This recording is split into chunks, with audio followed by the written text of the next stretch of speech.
Speaker, you know you gave directive on the other matter, but I just wanted to give some diagnosis of the problem as I see it between this House and the lower house. I think the problem is that the leadership of these two houses don't actually talk, not just at the Speaker's level, but even for us. So it is very difficult for members of the National Assembly to know exactly where the Senate is coming from when we raise some of these concerns. I talked to some of the leaders there, and they're actually surprised. They're actually surprised by the things we tell them we as a Senate are going through, including, Mr. Speaker, you are aware when I used to be a member of the SBC, our budgets for the system that we use in this House have been slashed for every year, actually. And they should see, because even my unit here keeps failing. This is a problem we have had for a very long time. And when we speak to members of the National Assembly, they're actually shocked that when they go on recess and we are here, even the kitchen is closed, because the entire parliament exists to serve the National Assembly, and the Senate is just like a small appendage there. But I believe conversations need to begin so that people don't view us as unnecessarily hostile or that we are in a fight. Conversations need to happen between the leadership of this House, and I'm part of that leadership. I can confirm these talks never happen.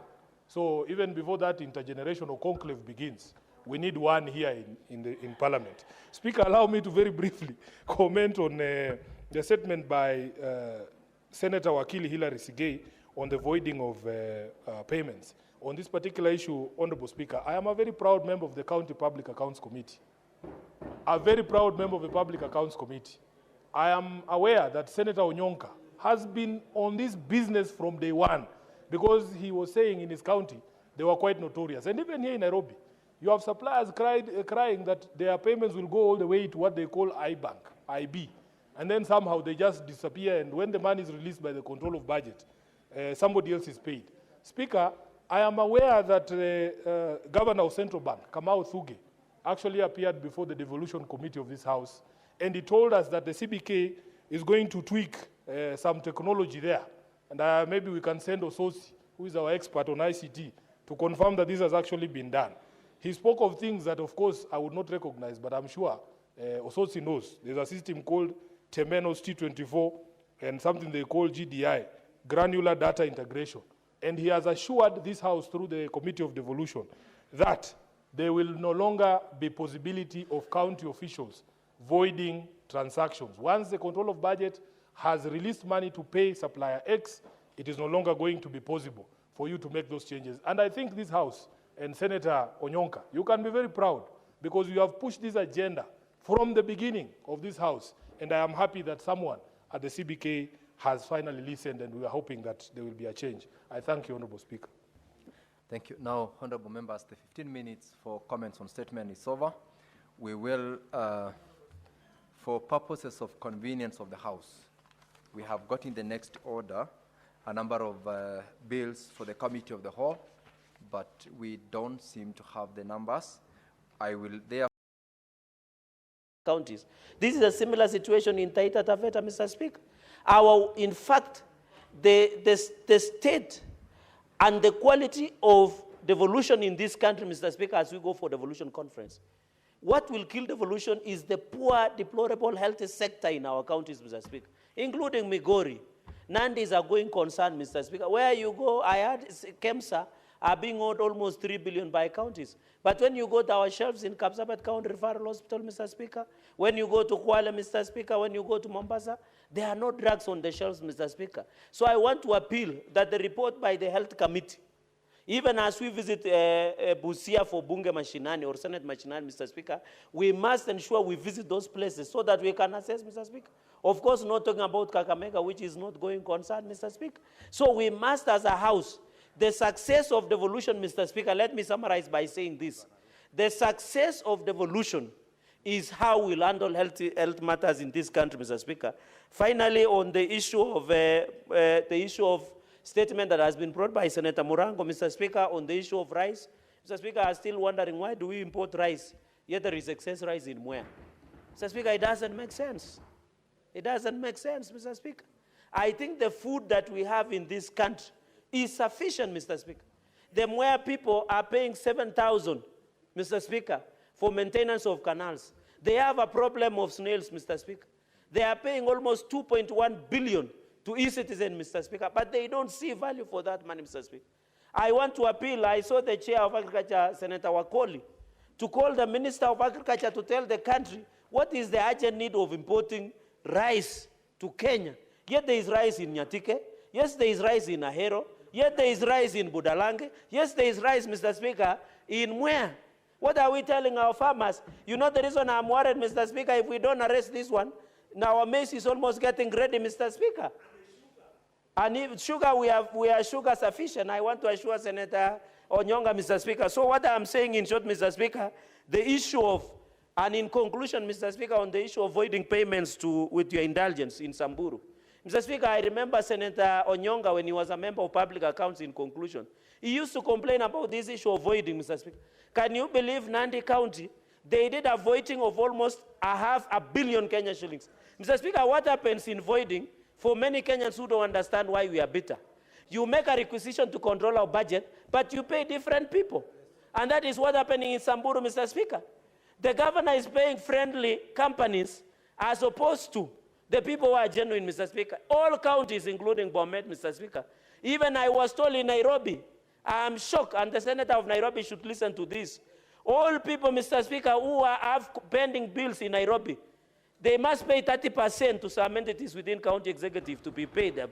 He must call Nairobi to order, Mr. Speaker.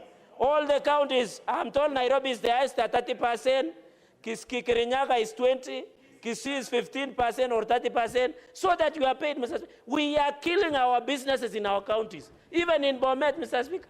Before the contractors are paid, they must honor sijui mtu nyuma ya 10 so that they can be sorry, Mr. Speaker, for using that word with mixing the language. Mr. Speaker, we must be told, Nairobi, can you believe these PWDs, women, and my deputy majority leader should listen to this, even women, where do you have the courage to ask a woman to give you 30% or a PWD? Uogope Mungu. Mr. Speaker, with those many remarks, I beg to support. Senator Godfrey Osotsi.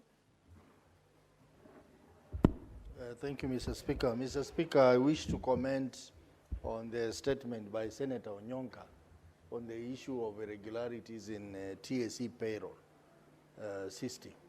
Mr. Speaker, I think this is a very serious issue.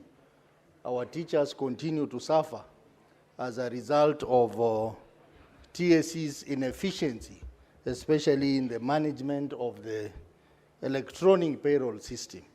Mr. Speaker, even as we talk about that, there are many other systems in government which have problems, including even the one for managing schools, NEMIS, including even e-citizen and others, which have serious technical issues, serious security issues, and yet, Mr. Speaker, the Computer Misuse and Cybercrime Act is very clear that such systems, which are supposed to be handling large volumes of our population, and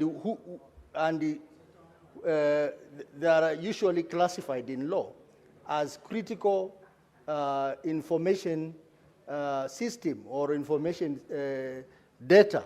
They are supposed to be categorized in law and gazetted as so. This provision in law, Mr. Speaker, has not been complied with.